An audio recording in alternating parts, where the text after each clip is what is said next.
And as you hear the words of the president today talking about what the military operations have already accomplished, though not signaling that they're any closer to necessarily reaching a conclusion, the idea that maybe Iran wants to talk, even though Iran says otherwise, where is the likelihood in your mind of any viable off-ramp of some kind of solution to this conflict, or at the very least something that could bring us to a cessation of the strikes? Thanks for having me on. I think the administration has been a bit all over the place, and there are strategic reasons for that.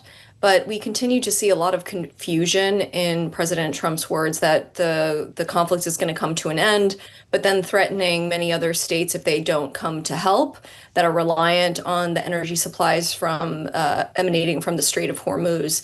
And so I think that there's a lot of off ramps. I think the question for me is then, what then? He talked about 7,000 strikes on Iran. We've also heard about regime change. Well, you can degrade Iran's capabilities to a large extent, but it seems like they could produce drones forever.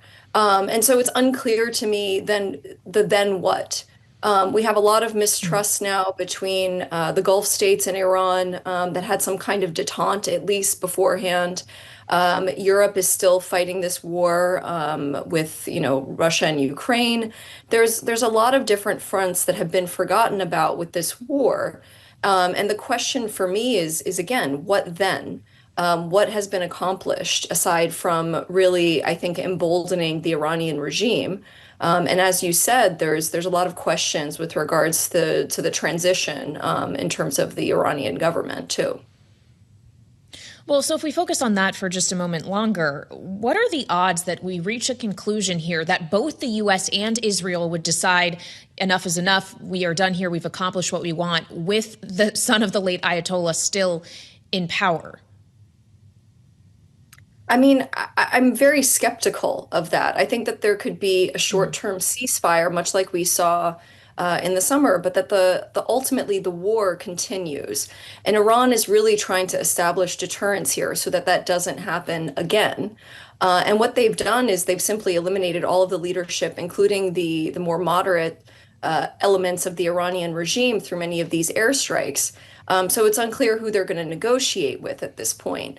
I think what is clear to me is that Israel wants to see a sort of mow the lawn strategy that it had incorporated into with Gaza to the rest of the region. And I think the question for the United States and for the American people is, do we have the appetite? Do we have the bandwidth for that kind of strategy in the Middle East moving forward?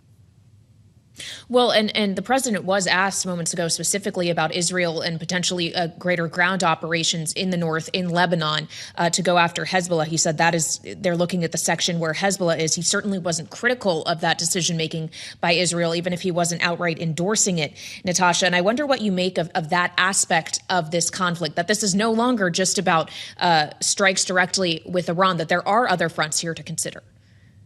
Yeah, there are many other wars that are sort of being, continuing and deepening under the cover of this larger war with Iran. And one of those, as you mentioned, is Lebanon, where Israel is preparing for a ground invasion to essentially displace those south of the Litani River. We're talking about 300 to 400,000 people here.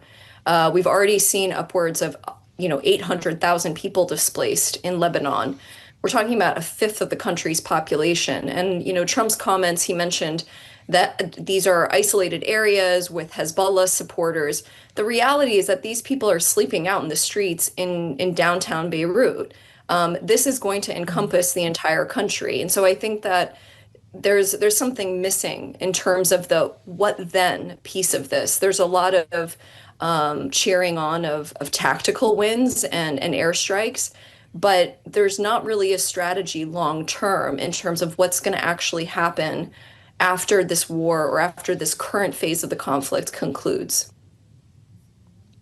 As we consider airstrikes, Natasha, I want to return to something President Trump spoke about once again in his remarks, which is the strikes that the U.S. Did targeting at Karg Island, specifically military infrastructure, not Iran's energy infrastructure there yet. Of course, we know Karg Island is critical. It's where the vast majority of Iranian oil passes through, it seems as though the president is trying to use those strikes to get Iran to back down in some way. But I wonder if you think it might actually have the opposite effect than its intent. I think a lot of this could backfire, and that wasn't the first strike. I mean, there was also strikes Mm. on oil depots, which caused basically black rain to fall on Tehran earlier this week. So, I mean, I think that they're trying to destroy Iran's infrastructure, its ability to sustain its population as well, right? So this is sort of the more regime change elements of these operations. I think the question is, if you're not going to have a ground invasion, if you're not going to have something after this in a few weeks. And what you have is a really wounded tiger, which doesn't really mean good future for Iran, for the Iranian people, or for the rest of the region moving forward. I think this is all part of those weakening the regime more broadly strategy of this offensive.